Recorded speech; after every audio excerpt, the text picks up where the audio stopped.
Hello everyone, I'm Alethea and welcome back to Grow Leafy. And today I'm going to be showing you how to sterilize this seed starting mix. So I am getting ready to start some seeds indoors, and I want to make sure that I'm not having any kind of issues with fungus gnats. And I dealt with that last year when I started seeds indoors because I actually forgot this very important step.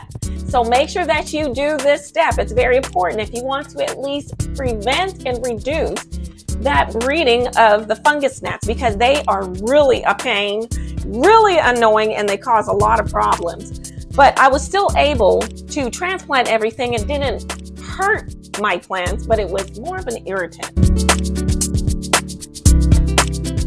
Seeds that I'm going to be starting this week in trays are cabbage, thyme, onions, and kohlrabi. Those are my hard frost hardy type vegetables that I will be getting started.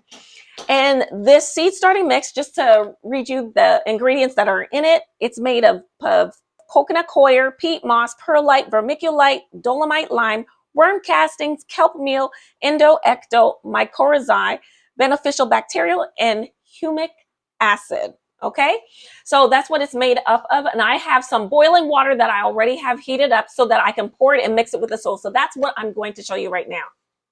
So you want to make sure that you have your bowl, something to mix, and then you've got your hot water as well.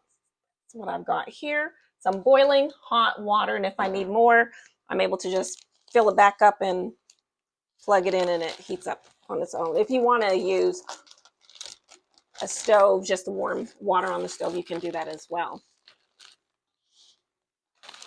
So I don't think I'm going to do the whole bag, but let me show you the container I actually stored in after, once it's all finished and cooled down, and I store it in there for the rest of the season, and it stays good. I let it kind of dry out in there before I seal it up, just so that there's not any kind of mold due to the moisture.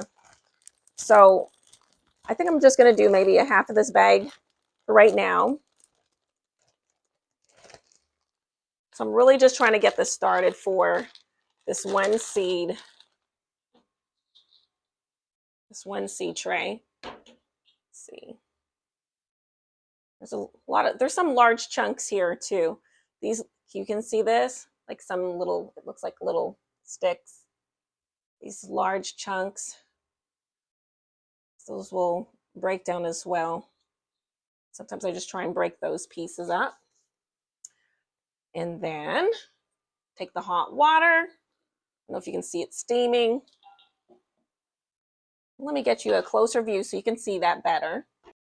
As you can see, I'm just pouring the water all in there. I really want to have it mixed and saturated in there. And it's okay to have a lot of water in there, because if there's too much water, then all I need to do is just, let it dry out. You wouldn't want to stick your hand in there. And because it's really hot.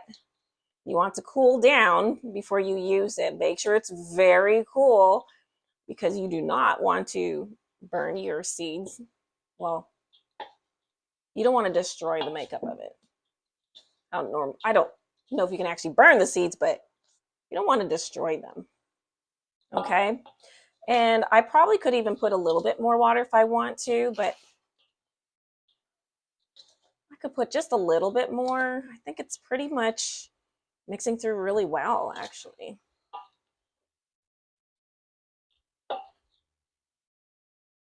Yeah, can you see the steam? It's just steaming out of there. That's all that you're going to do. That's why you just want to make sure that you use a bowl that can take this kind of temperature. Yeah, that's hot.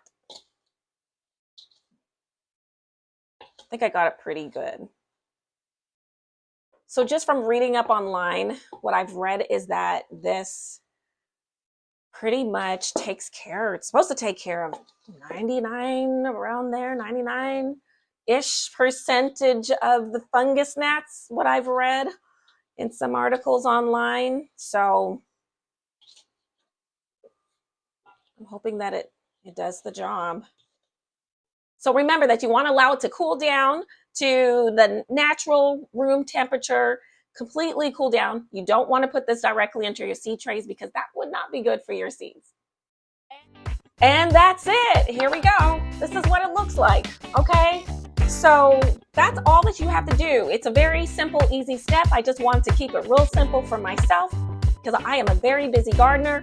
And I just figured that that would be the simplest way for me at this moment. There are other ways that you can sterilize your potting mixes. So just look them up online. You'll be able to find that. If you have any questions for me or comments, please go ahead and put them in the box below. Let me know how you sterilize your own potting mix or soil. I would love to know that, and I'm sure the gardening community on Grow Leafy would like to know that as well. If you like this video, give me a thumbs up because I don't know. If you don't give me a thumbs up, I won't know if you like it. So just give me that feedback. I really do appreciate it. And if you have not subscribed to this channel, go ahead and do that because I'll be making many videos. Just remember to grow leafy, and I will see you next time. Bye.